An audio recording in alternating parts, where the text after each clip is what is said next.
صلح حدیبیہ میں اتفاق ہوا تھا کوئی بھی قبیلہ کسی کے طرف لینا چاہے تو دے آر الاؤڈ. یعنی مثال کے طور پر ایک قبیلہ ہے وہ قریش کے ساتھ دینا چاہتا ہے, okay they are free to go there, but مسلمانوں کو اذیت نہیں دو کیونکہ آپ کا قریش کے ساتھ ہو گیا ہے تو ٹھیک ہے, you are with them. Now we know exactly کون ہمارے ساتھ ہے کون قریش کے ساتھ ہے, لیکن دونوں پارٹیاں جتنے بھی لوگ ان کے ساتھ ہیں ایک دوسرے کو اذیت نہیں دیں گے, ایک دوسرے کے ساتھ جنگ نہیں ہوگی, کچھ بھی نہیں ہوگا for 10 years. یہ کلیئر ہو گیا نا کہ جو بھی چاہتا ہے کسی سائڈ ایک سائڈ لے لو, یا مسلمانوں کا یا کافروں کا. تو اس طرح کھلے عام کلیئر ہو گیا ہے کون ہمارے ساتھ ہے کون ان کے ساتھ, and that's it. اس طرح آرام سے رسول صلی اللہ علیہ وسلم دوسرے کام شروع کریں گے. رسول صلی اللہ علیہ وسلم نے فرمایا کہ ہم چاہتے ہیں اب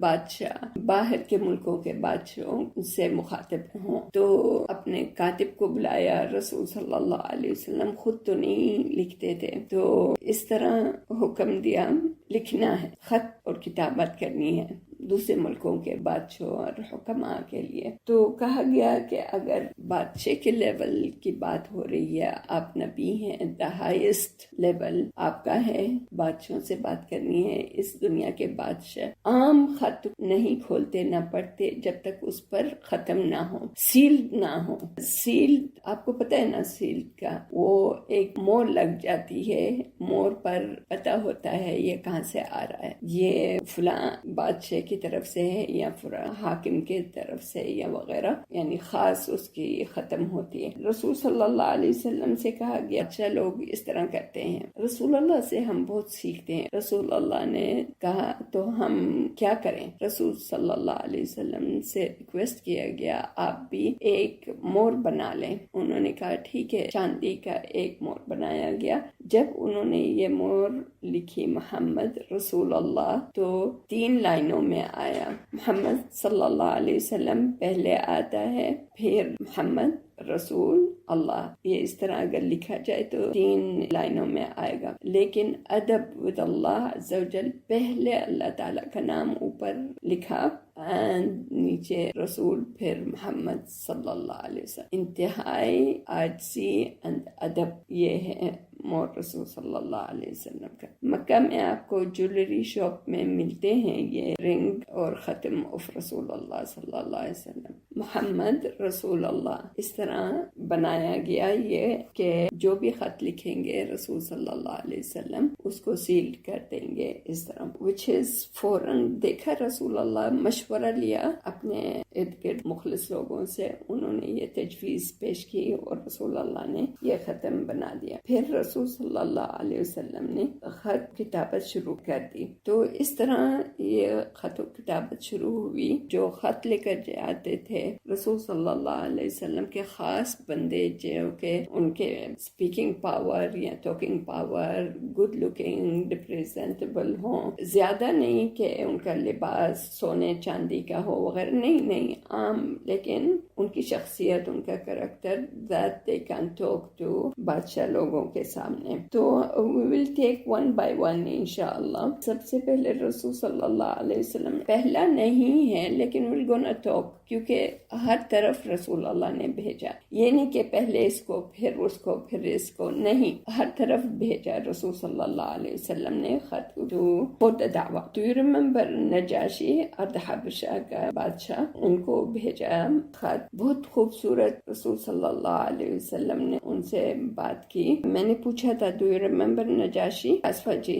بتائیں. جی السلام علیکم سادہ. وعلیکم السلام. نجاشی جو ہیں وہ جو پریزنٹ ڈے ایتھوپیا ہے اس کے بادشاہ تھے, جو تھے اور بہت رحم دل تھے. جو پہلی ہجرت ہوئی تھی وہ انہی کے ملک کی طرف ہوئی تھی, اور انہوں نے مسلمانوں کو پناہ دی, اور جب قریش نے اپنے لوگوں کو بھیجا انہیں واپس بلوانے کے لیے تو انہوں نے صاف منع کر کہ نہیں, یہ مسلمان جو ہیں یہ امن سے رہیں گے یہاں پہ اور ہم ان کو واپس نہیں بھیجیں گے. وہ مسلمانوں کے لیڈر تھے حضرت جعفر بن ابو طالب رضی اللہ عنہ. انہوں نے سورہ مریم کی آیتیں ان ہم نے پڑھی تھی. جزاک اللہ خیر. اب رسول صلی اللہ علیہ وسلم نے نجاشی کو خط بھیجا.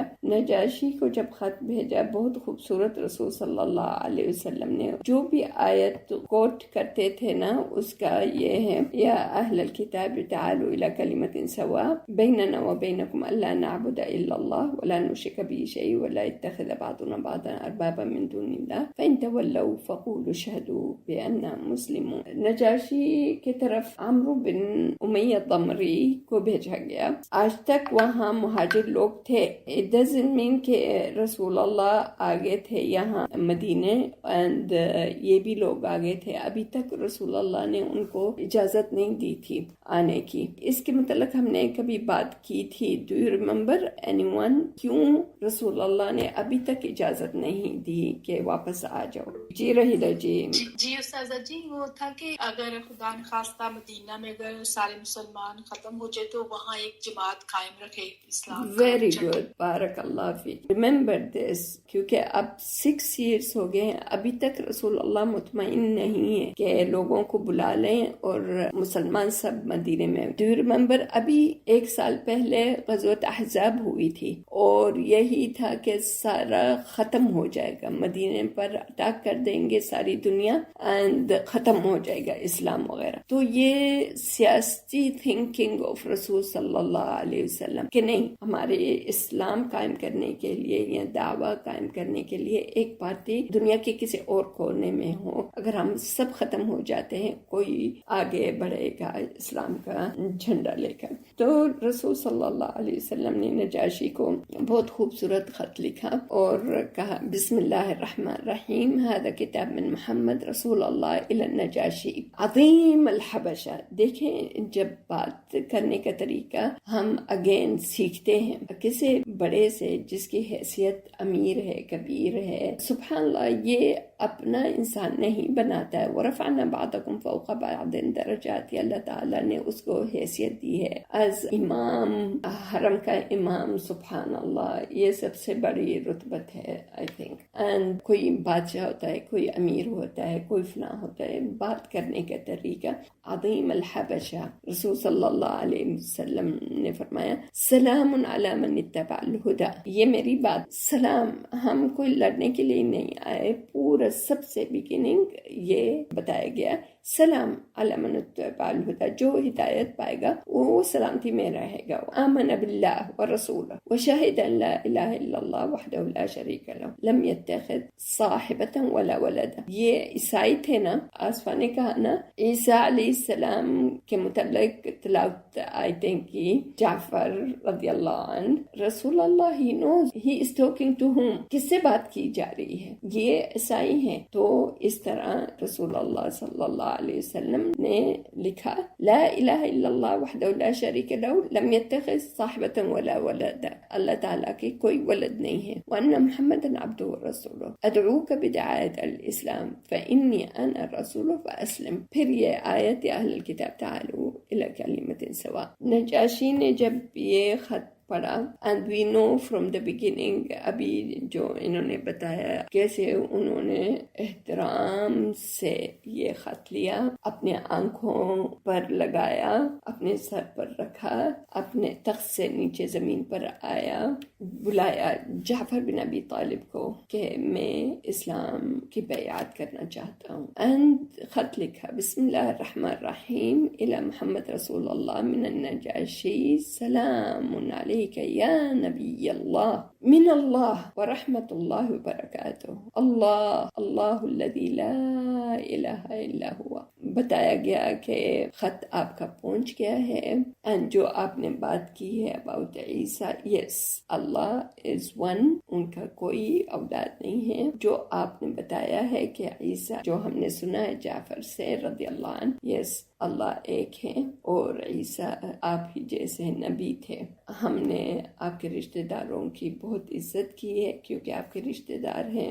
صحابہ کی شہادت دیتے ہیں کہ آپ رسول ہیں صادق ہیں. اینڈ میں آپ کے رشتہ دار جعفر بن ابی طالب سے بیعت دیتا ہوں کہ میں اسلام میں داخل ہو گیا ہوں. اینڈ نجاشی نے رسول اللہ کے دوسرے خط میں بھی یہ آیا تھا. ایک تو یہ دوسرا خط تھا کہ جب آپ کو خط ملے آپ اسلام میں داخل ہو جائیں گے تو آپ پلیز سبھی مہاجرین کو ہو سکے تو واپس بھیج دیں تو مدینہ. سبحان اللہ. یہ تھا نجاشی جنہوں نے اسلام پایا. پھر کچھ سال کے بعد آئی تھنک 1 یا 2 سال بعد نجاشی کی فوت ہو جاتے ہیں تو رسول اللہ نماز پڑھواتے ہیں صلاۃ الغائب. اس کا مطلب کیا ہے؟ کوئی بھی مرے اس کے صلاۃ غائب پڑھی جائے، نماز جنازہ غائب نہیں. لیکن اس کے ملک میں کہا جاتا ہے کہ بہت کم لوگ تھے یا ہو سکتا ہے ہی نہیں تھا سوائے نجاشی جس نے اسلام پایا تھا. اللہ عالم یہ کہا جاتا ہے، اسی لیے نماز پڑھی گئی اس پر. دوسری خط بھیجا جاتا ہے تو المقوقس ملک مصر بادشاہ آف مصر. وہ بھی کیا حکومت تھی وہاں اس دنوں میں؟ عیسائی حکومت تھی. اور وہاں حاطب بن ابی بلتع کو بھیجا جاتا ہے.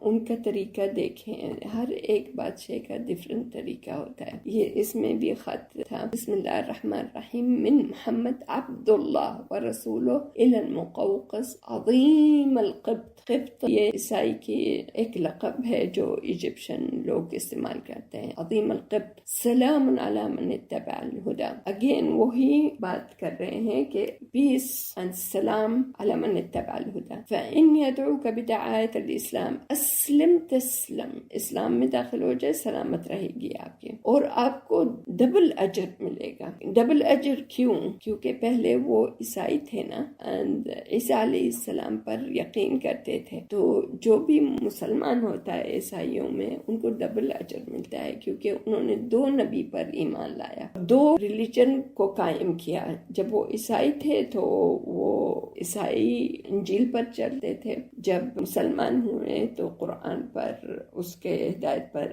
عمل کریں گے. اسی طرح مخاطب ہو رہے ہیں رسول صلی اللہ علیہ وسلم. فَإِن تَوَلَّيْتَ فَإِنَّ عَلَيْكَ إِثْمَ أَهْلَ الْقِبْطِ. پھر وہی آیت اہل الکتاب تعالوا الی کلمۃ سواء. پھر حاتم بن ابی بلتع نے جب یہ خط دیا رسول صلی اللہ علیہ وسلم کو اور کہا یاد رکھے آپ کو کہ آپ سے پہلے کسی نے کہا تھا انا ربکم الاعلی، اور اس کا اینڈ کیا ہوا؟ ہی از ٹاکنگ اباؤٹ فرعون آف کورس، اور اللہ تعالیٰ نے اس سے انتقام لیا.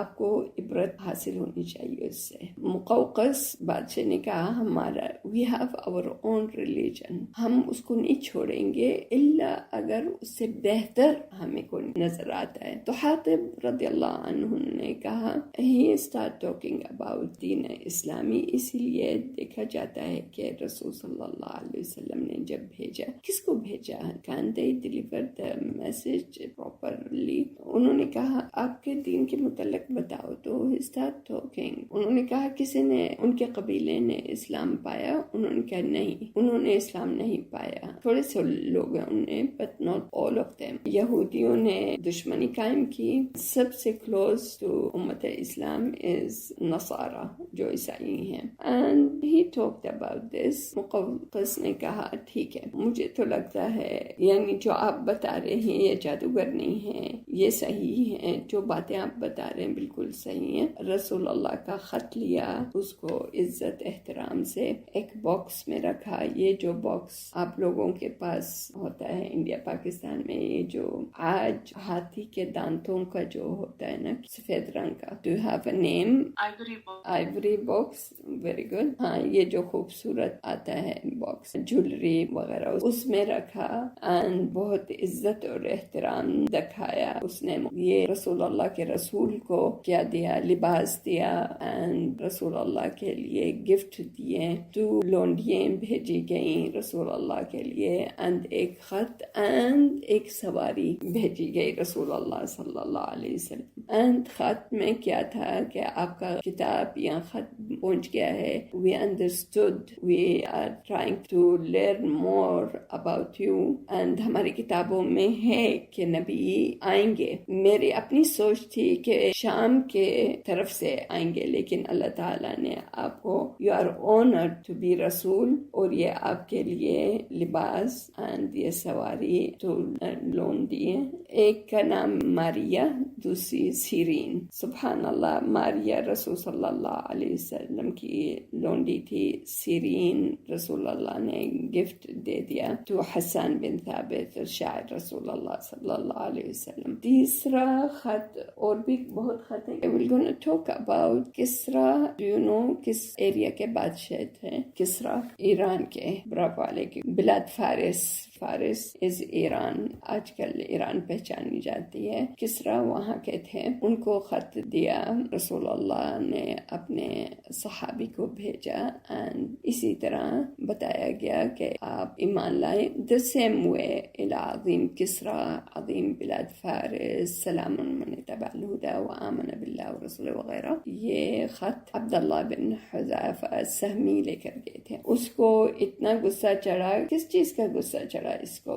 جب یہ خط کھولا، لکھا ہوا تھا بسم اللہ الرحمن الرحیم من محمد رسول اللہ الى کسرا عظیم فارس.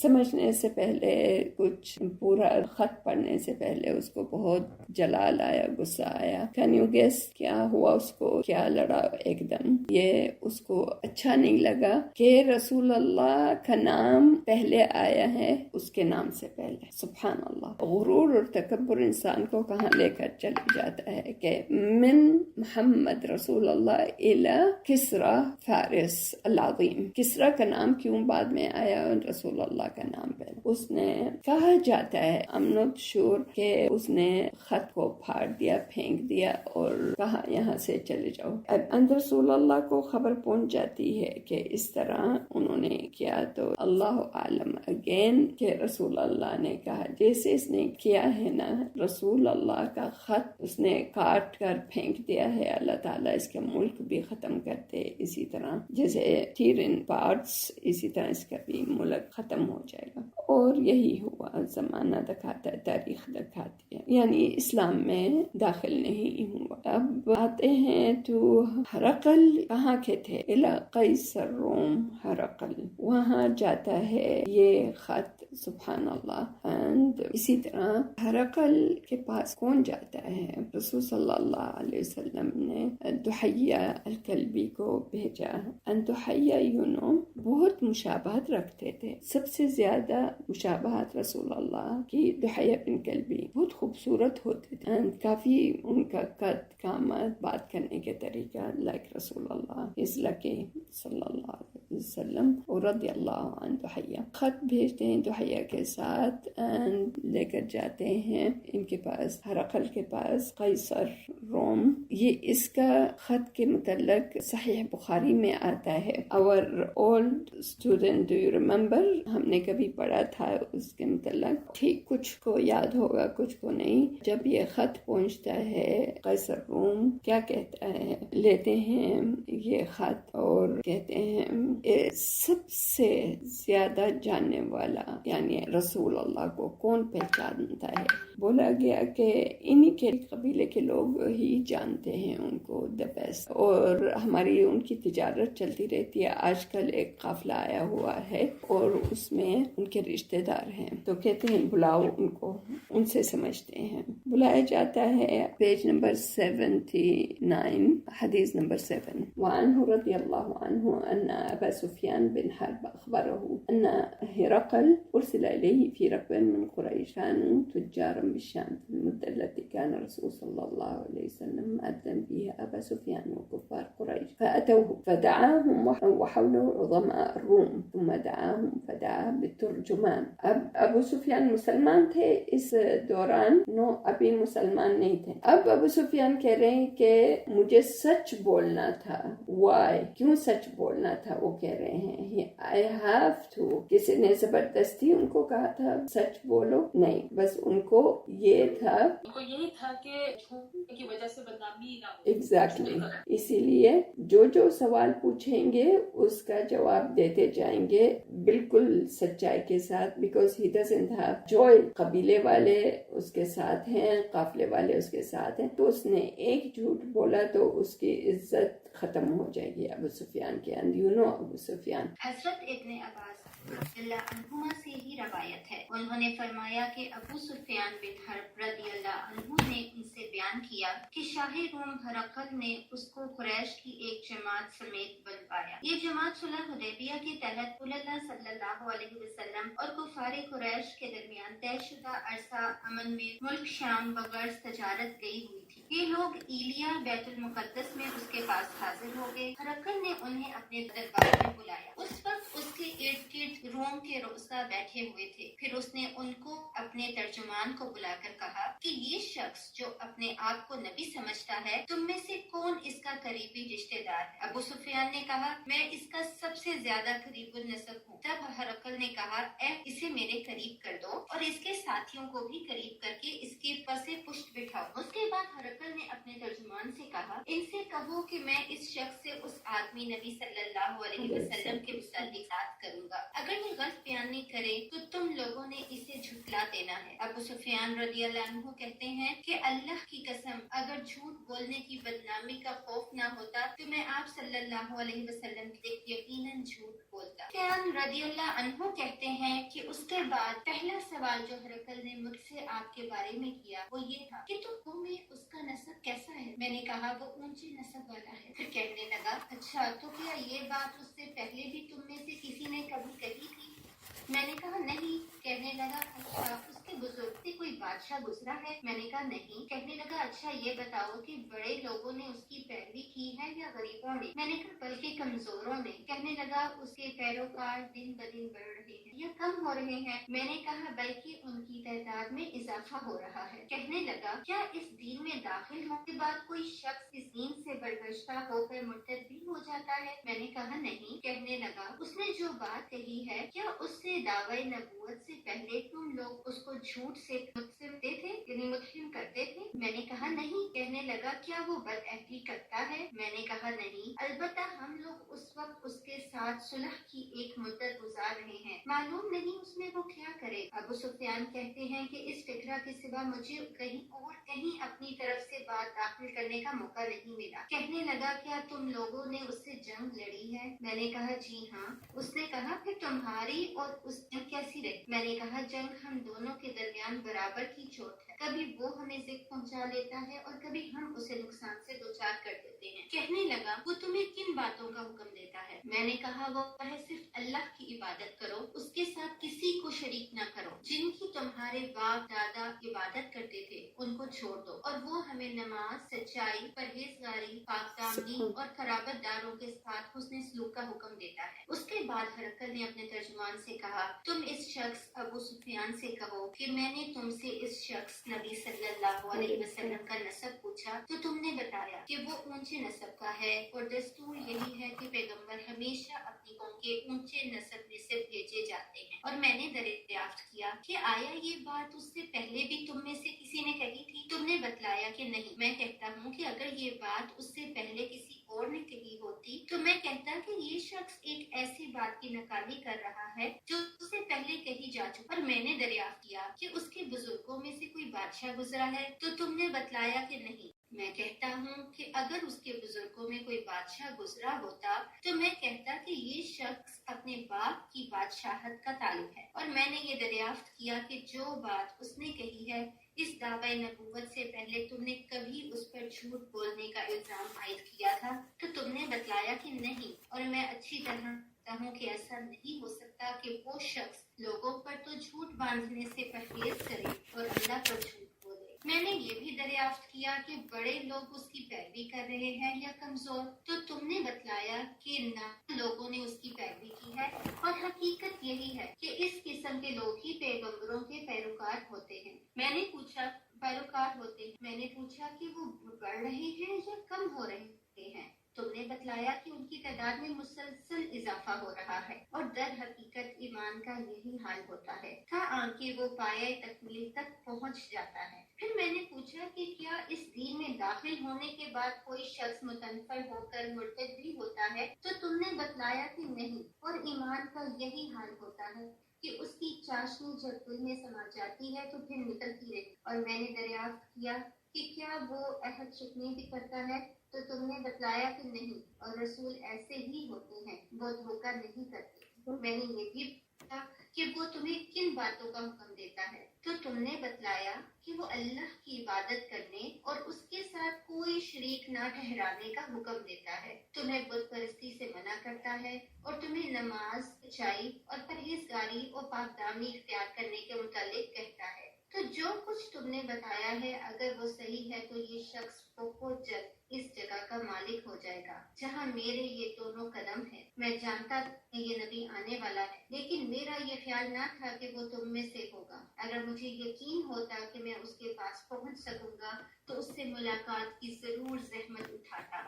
اگر میں اس کے پاس مدینہ میں ہوتا تو ضرور کے پاؤں ہوتا۔ اس کے بعد حضرت نے رسول اکرم صلی اللہ علیہ وسلم کا وہ خط منگوایا جو آپ نے دہیہ کلبی رضی اللہ عنہ کے ذریعے حاکم بصرہ کے پاس بھیجا تھا، اور اس نے وہ خط ہرقل کو پہنچا دیا تھا۔ ہرقل نے اسے پڑھا اور اس میں یہ لکھا تھا: شروع اللہ کے نام سے جو بہت مہربان نہایت رحم کرنے والا ہے۔ اللہ کے بندے اور اس کے رسول محمد صلی اللہ علیہ وسلم کی طرف سے ہرقل عظیم روم کے نام۔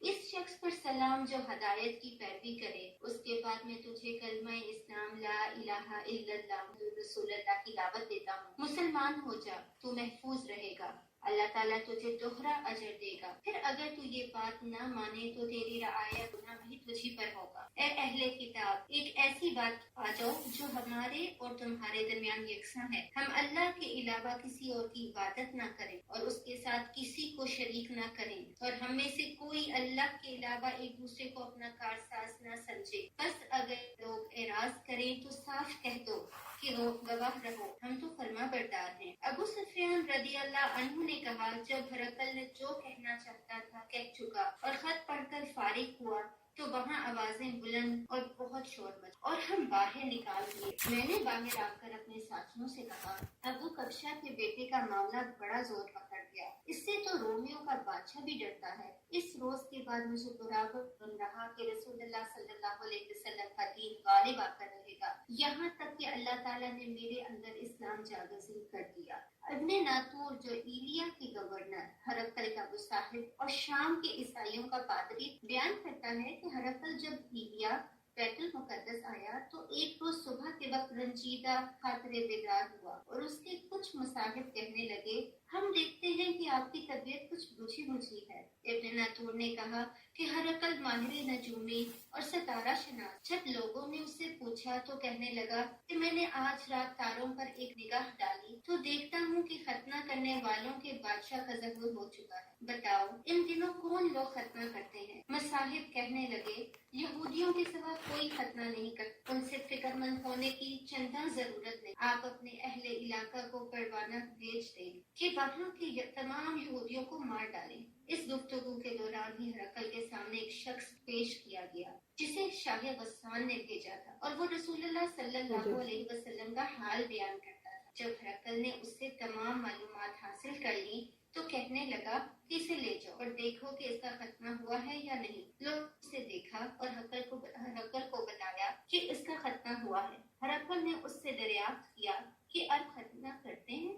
اس نے کہا ہاں، وہ ختنہ کرتے ہیں۔ تب ہرقل نے کہا، یہی شخص پیغمبر اس امت کا بادشاہ ہے، اس کا ظہور ہو چکا ہے۔ پھر ہرقل نے اپنے علم میں ہم پلہ ایک دوست کو رومیہ میں خط لکھا اور خود حمص روانہ ہو گیا۔ ابھی حمص نہیں پہنچا تھا کہ اسے اپنے دوست کا جواب موصول ہو گیا۔ اس کی رائے رسول اللہ صلی اللہ علیہ وسلم کے ظاہر ہونے میں ہرقل کے موافق تھی کہ آپ نبی برحق ہیں۔ آخر حمص پہنچ کر اس نے روم کے سرداروں کو اپنے محل آنے کی دعوت دی۔ جب وہ آ گئے تو اس نے حکم دے کر دروازہ بند کروا دیا، پھر بالا خانے سے انہیں دیکھا اور کہنے لگا، روم کے لوگوں، اگر تم اپنی کامیاب بھلائی اور بادشاہت پر قائم رہنا چاہتے ہو تو اس پیغمبر کی بیعت کر لو۔ یہ اعلان حق سنتے ہی وہ لوگ جنگلی گدھوں کی طرح دروازوں کی طرف دوڑے، دیکھا تو وہ بند تھے۔ اب جب ہرقل نے ان کی فطرت کو دیکھا اور ان کے ایمان لانے سے مایوس ہوا تو کہنے لگا ان سرداروں کو میرے پاس لاؤ۔ جب وہ آئے تو کہنے لگا کہ میں نے ابھی جو بات تمہیں کہی تھی وہ صرف آزمانے کے لیے تھی کہ دیکھوں تم اپنے دین پر کس قدر مضبوط ہو۔ اب میں وہ دیکھ چکا۔ پھر تمام حاضرین نے اسے سجدہ کیا اور اس سے راضی ہو گئے۔ یہ ہرقل کے ایمان لانے کے متعلق آخری معلومات۔ جزاک اللہ خیر، بارک اللہ فیک۔ یہ ہرقل رسول اللہ کے خط کے متعلق اس پر لائٹ ڈالیں گے نیکسٹ ٹائم انشاءاللہ۔ بارک اللہ فیکم۔